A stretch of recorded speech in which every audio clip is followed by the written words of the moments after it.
मनुष्य के सारे संबंधों का आधार है अपेक्षा। पति कैसा हो जो मेरा जीवन सुख और सुविधा से भर दे। पत्नी कैसी हो जो सदैव मेरे प्रति समर्पित रहे।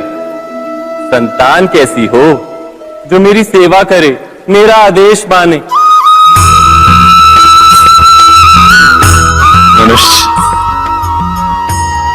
मनुष्य उसी को प्रेम भी कर पाता है जो उसकी अपेक्षा पूर्ण करता है। और अपेक्षा की तो नियति है भंग होना। कैसे? क्योंकि अपेक्षा मनुष्य के मस्तिष्क में जन्म लेती है। कोई अन्य व्यक्ति उसकी अपेक्षाओं के बारे में जान ही नहीं पाता। पूर्ण करने की प्रामाणिक इच्छा हो तब भी कोई मनुष्य किसी की अपेक्षाओं को पूर्ण नहीं कर पाता। और वहां से जन्म लेता है संघर्ष। सारे संबंध संघर्ष में परिवर्तित हो जाते। पर मनुष्य अपेक्षा को संबंध का आधार ना बनाए और स्वीकार करे केवल संबंध का आधार, तो क्या ये जीवन स्वयं सुख और शांति से नहीं भर जाएगा? स्वयं विचार कीजिएगा।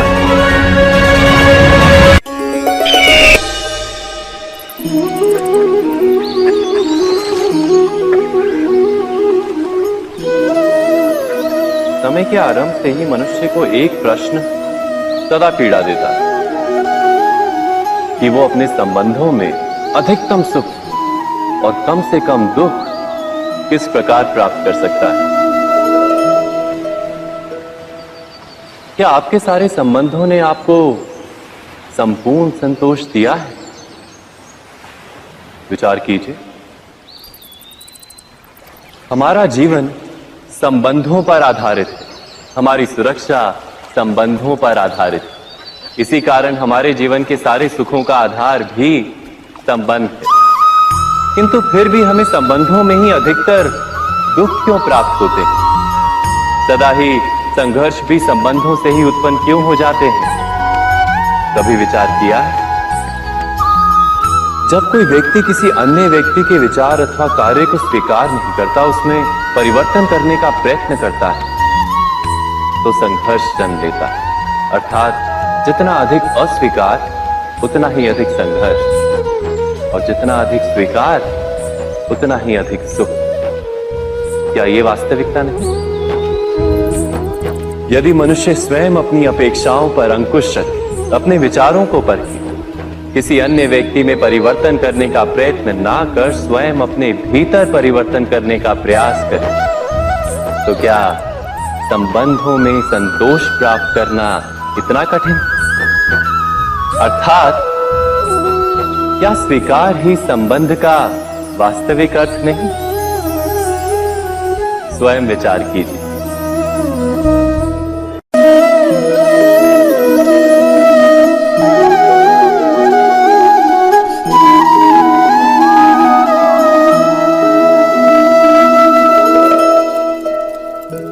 जब किसी व्यक्ति को किसी घटना में अन्याय का अनुभव होता है, तो वो घटना उसके अंतर को झकझोर देती।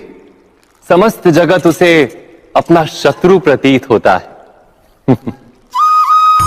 अन्याय लगने वाली घटना जितनी बड़ी होती है, मनुष्य का हृदय भी उतना ही अधिक विरोध करता है। उस घटना के उत्तर में वो न्याय मांगता है, और ये योग्य भी है। वास्तव में समाज में किसी भी प्रकार का अन्याय व्यक्ति की आस्था और विश्वास का नाश है। किंतु ये न्याय क्या है? न्याय का अर्थ क्या है? अन्याय करने वाले को अपने कार्य पर पश्चाताप हो और अन्याय भुगतने वाले के मन में फिर से विश्वास जगे समाज के प्रति। इतना ही अर्थ है ना न्याय का। किंतु जिसके हृदय में धर्म नहीं होता, वो न्याय को छोड़कर बैर और प्रतिशोध को अपनाता है। हिंसा के बदले प्रतिहिंसा की भावना लेकर चलता है। स्वयं भोगी हुई पीड़ा से कहीं अधिक पीड़ा देने का प्रयत्न करता है और इस मार्ग पर चलते अन्याय को भुगतने वाला स्वयं अन्याय करने लगता है। शीघ्र ही वो अपराधी बन जाता है, अर्थात न्याय और प्रतिशोध के बीच बहुत कम अंतर होता है और इसी अंतर का नाम है धर्म। क्या ये सत्य नहीं? स्वयं विचार कीजिए। दो व्यक्ति जब निकट आते हैं तो एक दूसरे के लिए सीमाएं और मर्यादाएं निर्मित करने का प्रयत्न अवश्य करते हैं। हम यदि सारे संबंधों पर विचार करें तो देखेंगे कि इन सारे संबंधों का आधार यही सीमाएं हैं जो हम दूसरों के लिए निर्मित करते हैं। और यदि अनजाने में भी कोई अन्य व्यक्ति इन सीमाओं को तोड़ता है तो उसी क्षण हमारा हृदय क्रोध से भर जाता है। इन सीमाओं का वास्तविक रूप क्या है? क्या हमने कभी विचार किया? सीमाओं के द्वारा हम दूसरे व्यक्ति को निर्णय करने की अनुमति नहीं देते, अपना निर्णय उस व्यक्ति पर थोपते हैं, अर्थात किसी की स्वतंत्रता का अस्वीकार करते हैं। और जब स्वतंत्रता का अस्वीकार किया जाता है तो उसका हृदय दुख से भर जाता है और जब वो सीमाओं को तोड़ता है तो हमारा हृदय क्रोध से भर जाता है। क्या ऐसा नहीं होता?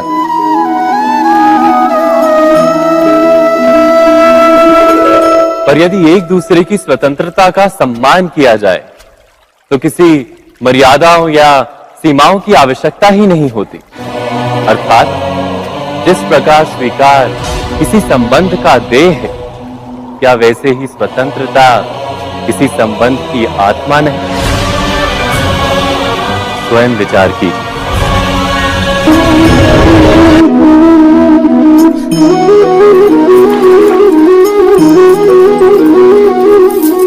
पिता सदा ही अपने संतान के सुख की कामना करते हैं, उनके भविष्य की चिंता करते रहते हैं। इसी कारणवश सदा ही अपने संतानों के भविष्य का मार्ग स्वयं निश्चित करने का प्रयत्न करते रहते हैं। जिस मार्ग पर पिता स्वयं चला है, जिस मार्ग के कंकर पत्थर को स्वयं देखा है, मार्ग की छाया, मार्ग की धूप को स्वयं जाना है, उसी मार्ग पर उसका पुत्र भी चले, यही इच्छा रहती है हर पिता की। निसंदेह उत्तम भावना है ये,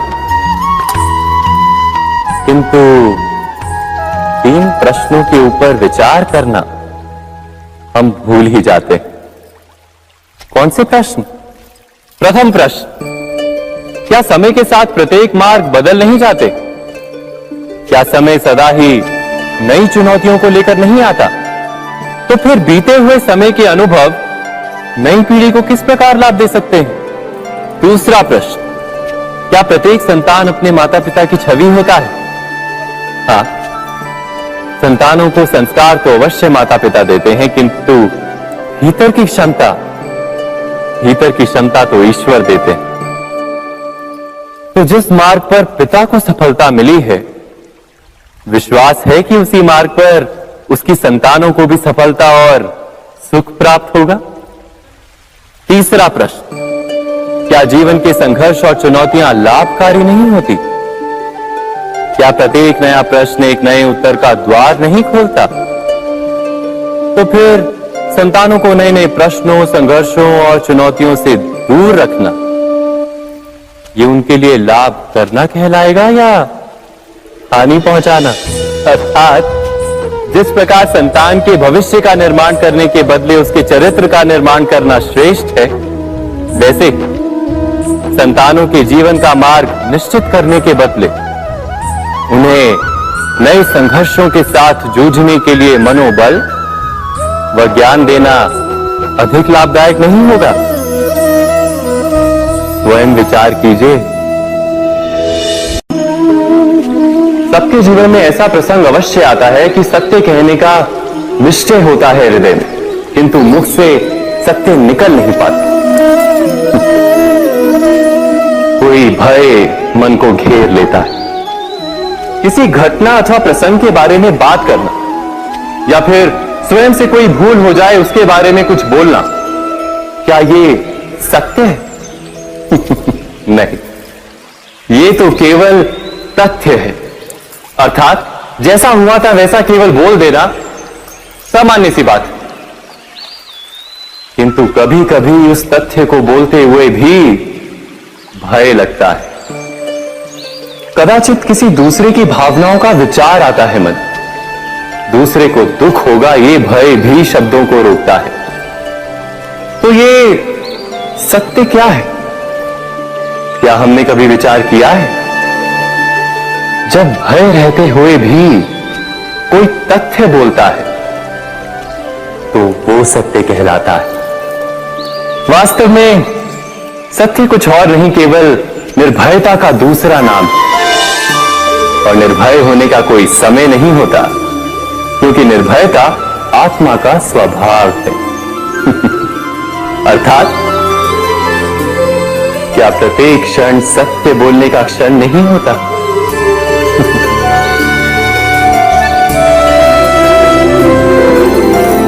स्वयं विचार कीजिए।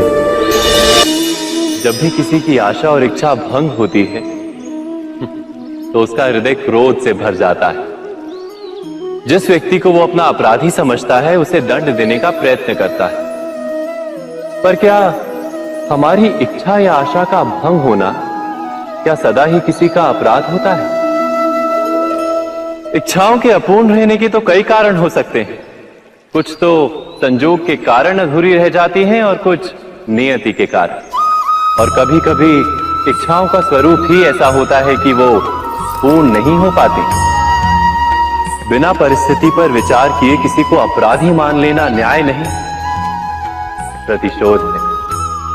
न्याय का आधार तो दया है, करुणा है, और प्रतिशोध का आधार क्रोध, अहंकार। अर्थात हृदय में करुणा धारण किए बिना किसी के अपराध के विषय में विचार करना, किसी को दंड देना, क्या अपने आप में ही अन्याय नहीं? स्वयं विचार कीजिए।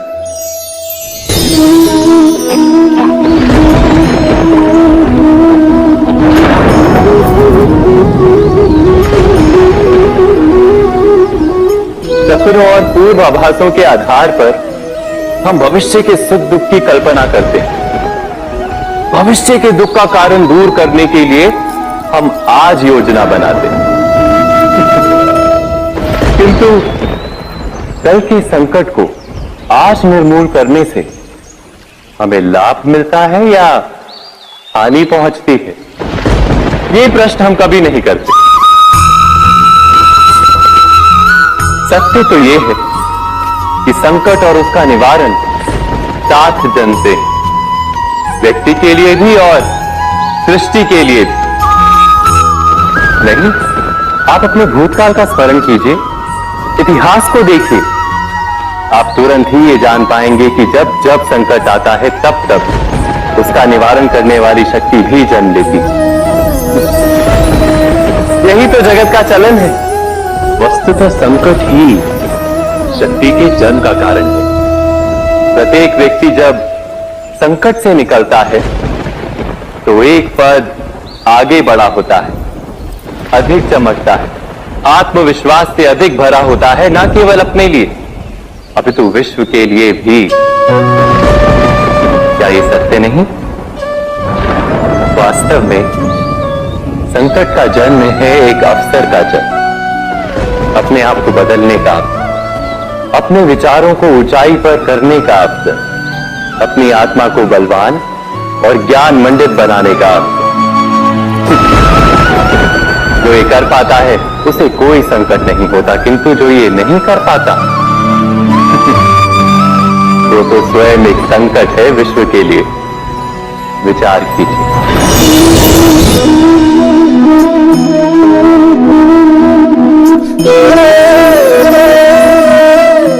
परंपरा में धर्म बसता है और परंपराएं ही धर्म को संभालने का कार्य करती हैं, ये सत्य है। पर क्या केवल परंपरा ही धर्म है? विचार कीजिए। सत्य तो यह है कि जिस प्रकार पाषाण में शिल्प होता है, उसी प्रकार परंपरा में धर्म होता है। इस पत्थर में शिल्प है, ये पत्थर शिल्प नहीं। शिल्प को उजागर करने के लिए उसे तोड़ना पड़ता है, अनावश्यक भागों को दूर करना पड़ता है। ठीक उसी प्रकार परंपराओं में धर्म ढूंढना पड़ता है। जिस प्रकार इंद्र पूजा की परंपरा को तोड़कर गोवर्धन पूजा का धर्म ना ढूंढा जाता, तो यादवों को उनकी मुक्ति का मार्ग नहीं मिल पाता।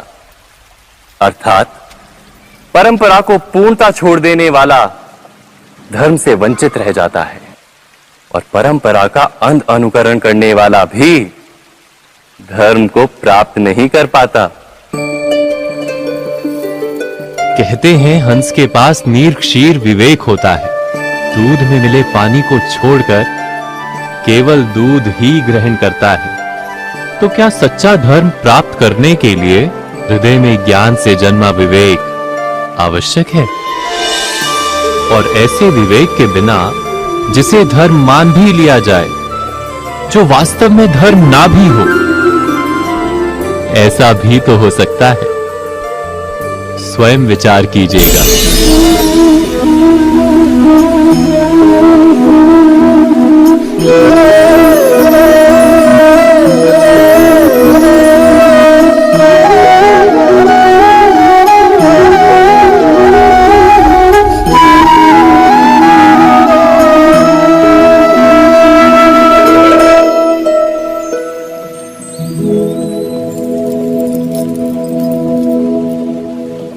भविष्य के आधार पर सब आज का निर्णय लेना चाहते हैं।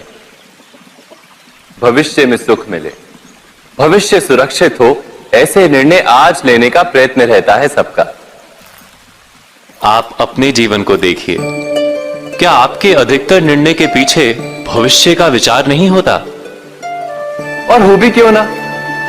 अपने जीवन को सरल और सुखमय बनाने का प्रयत्न करने का अधिकार सबका है। पर भविष्य तो कोई नहीं जानता, केवल कल्पना ही की जा सकती है। तो जीवन के सारे महत्वपूर्ण निर्णय कल्पनाओं के आधार पर ही करते हैं हम। क्या निर्णय करने का कोई तीसरा मार्ग हो सकता है? विचार कीजिए। सारे सुखों का आधार धर्म है, और वो धर्म मनुष्य के हृदय में बसता है। तो प्रत्येक निर्णय से पूर्व स्वयं अपने हृदय से ये प्रश्न अवश्य पूछ लेना कि ये निर्णय स्वार्थ से जन्मा है या धर्म से। क्या इतना पर्याप्त नहीं?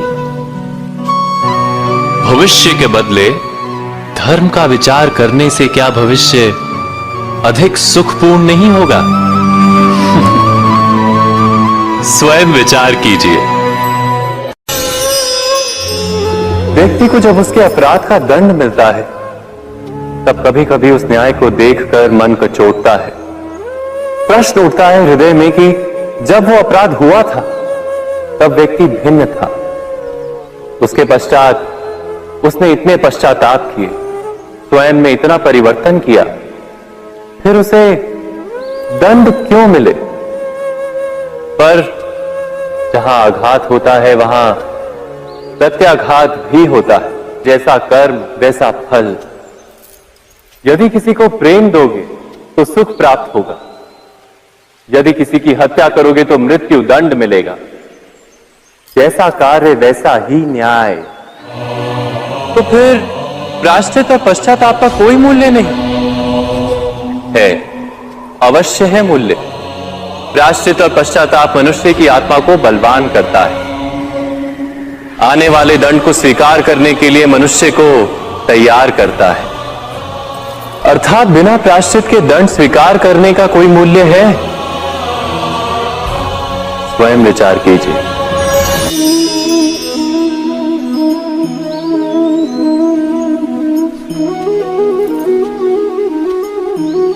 जब अपने किसी अच्छे कार्य के उत्तर में दुख प्राप्त होता है अथवा किसी को उसके दुष्ट कार्य में सुख मिलता है, तो मन अवश्य ये विचार करता है कि अच्छा कार्य करने का, धर्म के मार्ग पर चलने का तात्पर्य क्या है। पर दुष्ट आत्मा को क्या प्राप्त होता है, ये भी देखिए। दुष्टता करने वाला हृदय सदा चंचल रहता है, अकुलाता रहता है। मन में सदा नए नए संघर्ष उत्पन्न होते हैं। अविश्वास उसे जीवन भर दौड़ाता है। क्या ये सुख है? जबकि धर्म पे चलने वाले, अच्छा कार्य करने वाले, सच्चरित्र व्यक्ति का हृदय शांत रहता है। परिस्थितियां उसके जीवन के सुख में बाधा नहीं बनती। समाज में सम्मान और मन में संतोष रहता है सदा। अर्थात अच्छा बर्ताव भविष्य में किसी सुख का मार्ग नहीं। अच्छा बर्ताव स्वयं सुख अथवा बुरा बर्ताव भविष्य में किसी दुख का मार्ग नहीं। अधर्म उसी क्षण दुख उत्पन्न करता है। धर्म से सुख नहीं, धर्म स्वयं।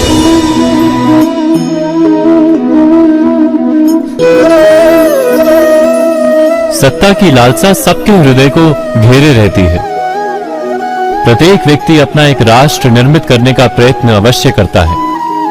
फिर वो राष्ट्र कुरु राष्ट्र की भांति बहुत बड़ा हो या फिर अपने परिवार तक सीमित हो, वो सत्ता प्राप्त करने का प्रयास अवश्य करता है। किंतु सत्ता का वास्तविक रूप क्या है? क्या हमने कभी विचार किया है? एक मनुष्य जितने अधिक लोगों के जीवन को प्रभावित कर सके, जितने अधिक लोगों के जीवन की स्वतंत्रता पर अंकुश रख सके, उतनी ही अधिक सत्ता का अनुभव करता है वो। सत्ता का वास्तविक रूप ही है अन्य के जीवन पर स्वयं का प्रभाव। किंतु क्या वास्तविक प्रभाव प्रेम, दया, करुणा और धर्म से निर्मित नहीं होता? जब भी मनुष्य कठोरता और अधर्म से सत्ता प्राप्त करने का प्रयत्न करता है, तब वो दूसरों के हृदय में विरोध अथवा विद्रोह को जन्म देता है। और परिणाम कुछ इस प्रकार। हां, कुछ समय के लिए वो स्वयं को प्रभावी और शक्तिशाली अवश्य पाता है, किंतु वो वास्तविक सत्ता नहीं। यही कारण है कि भृगु और वशिष्ठ जैसे ऋषियों की आज भी पूजा की जाती है, रावण और हिरण्यकशिपु की नहीं। इस पर तो आप विचार अवश्य करें। सत्य कहा ना?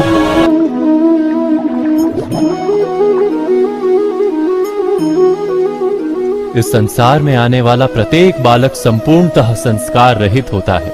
उसके अंतर पर ना किसी अच्छे संस्कार के चिन्ह अंकित होते हैं, ना ही बुरे संस्कार के। अर्थात जन्म से बालक में ना कोई गुण होता है और ना ही कोई दोष। तो ये दोष अथवा गुण किस प्रकार प्राप्त होते हैं? क्या हमने कभी विचार किया है? जो बात माता पिता के मुख से निरंतर सुनी जाती है, वही बात उनकी संतानों के हृदय का संस्कार बनती है। जैसे किसी गांव में नदी तट तक एक पगडंडी बन जाती है केवल उस मार्ग पर बार बार चलने के कारण। अर्थात माता पिता के हृदय की इच्छाएं उनकी संतानों के हृदय का दोष अथवा गुण बनकर जन्म लेती हैं। क्या ये सत्य नहीं? पर फिर भी जब उनकी संतानों में कोई दोष दिखाई देता है, तो माता पिता